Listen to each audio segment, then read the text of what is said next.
लगाया जाएगा। जब तक ड्रग स्मगलर्स की 100% प्रॉपर्टी जब्त करने के लिए कानून नहीं बनेगा, उनको आजीवन कारावास फांसी देने के लिए नहीं बनेगा, तब तक मणिपुर शांत नहीं होगा। क्योंकि मणिपुर का मेन धंधा है अफीम की खेती। वहां अफीम की खेती चल रही है। वहां पे म्यांमार के रास्ते से वहां पे अवैध हथियार आ रहे हैं। म्यांमार के रास्ते से वहां रोहिंग्या आके बस गए हैं। जबरदस्त वहां घुसपैठ हो रही है। पूरा वहां मिशनरीज धर्मांतरण करा रही है। जो वहां पे मितेई हिंदू रहते हैं बेचारे, वो कितने बचे? 45% के आसपास हो गए। जहां 80% हिंदू थे मणिपुर में, आज 42-45% हो चुके हैं। तो समस्या का स्थायी समाधान उन बलात्कारियों को फांसी देना नहीं है। फांसी होनी चाहिए, लेकिन इस समस्या का स्थायी समाधान नहीं है। इससे देश की एकता अखंडता मजबूत नहीं होगी। इससे मणिपुर में शांति नहीं आएगी। मणिपुर में शांति के लिए भारत की पहली बात, एक one nation one police code लागू करना पड़ेगा कि पुलिस इफेक्टिवली काम करे। जैसे यूपी में पुलिस बुलडोजर लेके घूमती है, जैसे मध्य प्रदेश में पुलिस बुलडोजर लेके घूम रही है, ऐसे ही मणिपुर की भी पुलिस बुलडोजर लेके घूमे। वहां के घुसपैठियों का घर गिराए, मिशनरियों का घर गिराए, धर्मांतरण कराने वालों का घर गिराए, ड्रग स्मगलर का घर गिराए, तब खौफ पैदा होगा। इसलिए one nation one police code चाहिए। मणिपुर के जो अलगाववादी यहाँ पे इतनी बड़ी उनको फंडिंग आ रही है, वो फंडिंग वो अपने आप तो बताएंगे नहीं। तरीका क्या है? नार्को पॉलीग्राफ ब्रेन मैपिंग कानून बनाना पड़ेगा। जो वहां पे मणिपुर में अलगाववादी, उनको पकड़ पकड़ के उनका नार्को टेस्ट करना पड़ेगा, पॉलीग्राफ करना पड़ेगा, तब वो बताएंगे कि उनको फंडिंग कहां से आ रही है, हथियार कौन दे रहा है, पीछे उनके कौन सा गैंग है, चाइना उनके पीछे है या यूरोप उनके पीछे है या खाड़ी देशों से पैसा आ रहा है, कहां से उनको इतने हथियार आ रहे हैं। तो नार्को पॉलीग्राफ ब्रेन मैपिंग कानून बनाना पड़ेगा। 1 घंटे के अंदर FIR दर्ज करने और एक महीने के अंदर जांच पूरी करने के लिए कानून बनाना पड़ेगा। पुलिस चार्टर लागू करना पड़ेगा। साल भर के अंदर सजा 100% सबको मिलना शुरू हो जाए। जुडिशियल रिफॉर्म करना पड़ेगा, जुडिशियल चार्टर लागू करना पड़ेगा। नहीं तो जज क्या करते हैं, जिधर से पैसा मिलता है उनको तारीख पे तारीख देते चले जाते हैं। न्यायपालिका में इतना भ्रष्टाचार हो चुका है कि अगर बड़ा वकील हो जाए, ढंग से खिला पिला दे पेशकार को और वहां पे नीचे स्टाफ को, तो तारीख पे तारीख मिलता रहेगा, कोई दिक्कत ही नहीं है। भ्रष्टाचार खत्म करना पड़ेगा। अगर वास्तव में मणिपुर को अपने भारत से जोड़ के रखना है, मणिपुर को बचाना है, मणिपुर की संस्कृति को बचाना है, मणिपुर की भाषा को बचाना है, मणिपुर के तीज त्योहार को बचाना है, मणिपुर के रीति रिवाज को बचाना है, तो one nation one tax code लागू करना पड़ेगा। One nation one tax code को लागू किए बिना भ्रष्टाचार खत्म करना नामुमकिन है, और भ्रष्टाचार को खत्म किए बिना देश में शांति नामुमकिन है। घुसपैठिए घूस दे के आते हैं, चाहे वो बांग्लादेशी घुसपैठिए हो, चाहे रोहिंग्या घुसपैठिए हो, चाहे वो असम में जो घुसपैठिए आ रहे हैं या बंगाल में जो घुसपैठिए आ रहे हैं या चाहे मणिपुर में घुसपैठिए आ रहे हैं।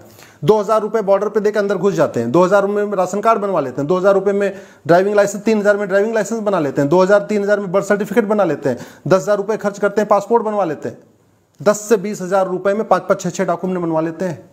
जब तक भ्रष्टाचार को देशद्रोह घोषित नहीं किया जाएगा, जब तक घुसपैठियों और उनके मददगारों की 100% प्रॉपर्टी जब्त करने के लिए कानून नहीं बनेगा, जब तक घुसपैठ को राष्ट्र की सुरक्षा के लिए खतरा नहीं घोषित किया जाएगा, घुसपैठियों पे NSA नहीं लगेगा, जब तक घुसपैठ को देश के खिलाफ एक युद्ध घोषित नहीं किया जाएगा, और इंडियन पिनल कोड का जो सेक्शन 121 है, वेज वॉर, कि देश के खिलाफ जो युद्ध करे उसके खिलाफ सेक्शन 121 लगता है। ये घुसपैठिए क्या करने आ रहे हैं? देश के खिलाफ युद्ध करने तो आ रहे हैं।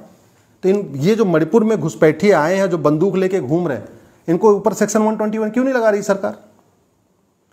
मैं फिर से बार बार कह रहा हूं, नेता बहुत अच्छी अच्छी बातें करें, बहुत बड़े बड़े भाषण दें, उससे जमीनी हालात नहीं बदलते। चाइना के नेता कभी बहुत बड़ी लंबी लंबी भाषण नहीं देते। चाइना का राष्ट्रपति जो जिनपिंग है, कोई बहुत लच्छेदार भाषण नहीं देता, कोई बहुत बड़ी बड़ी बातें नहीं करता, लेकिन चाइना में न घुसपैठ होती है, न धर्मांतरण होता है, न इस तरीके का आगजनी होती है, न इस तरीके का हत्या होती है, न इस तरीके का बलात्कार है, न इस तरीके का वहां क्राइम नहीं है। सिंगापुर के जो प्रधानमंत्री हैं वो बहुत बड़ी बड़ी बातें नहीं करते, लेकिन सिंगापुर में देखिए शांति है, समृद्धि है, खुशहाली है, बिजनेस व्यापार बढ़िया चल रहा है। सिंगापुर में घुसपैठ नहीं होती है, सिंगापुर में धर्मांतरण नहीं होता। क्यों? क्योंकि कानून बनाते हैं। भारत में कानून की कोई लागत नहीं होती। तो चाहे वो मणिपुर की समस्या हो, बंगाल की समस्या हो, केरल की समस्या हो, कश्मीर की समस्या हो, इन समस्याओं का समाधान बातचीत करने, चर्चा करने, टीवी डिबेट करने, संसद में तू मैं करने से नहीं होगा। समाधान है कानून, और जिसकी कोई लागत नहीं होती। इसलिए मैं आप लोगों से निवेदन करता हूं, अपने अपने सांसदों के पास जाइए, 10 लोगों का ग्रुप बना के, 15 लोगों का ग्रुप बना के, 20 लोगों का ग्रुप बना के, और एक ही सवाल पूछिए कि जो समस्या भारत में है वो चीन में क्यों नहीं है, सिंगापुर में क्यों नहीं है, अमेरिका में क्यों नहीं है, जापान में क्यों नहीं है। इतना सवाल पूछिए। अल्टीमेटली कानून सांसदों को बनाना है। ना आपको बनाना है ना मुझे बनाना है, कानून उनको बनाना है और कानून की कोई लागत नहीं होती। अपने अपने सांसद से पूछिए कि हाईवे तो बन रहा है, एक्सप्रेसवे बन रहा है, एयरपोर्ट बन रहा है, सब कुछ बन रहा है, राफेल भी आ गया खरीद के, हम कठोर कानून क्यों नहीं बना रहे हैं? हम पुलिस रिफॉर्म, जुडिशियल रिफॉर्म क्यों नहीं कर रहे हैं?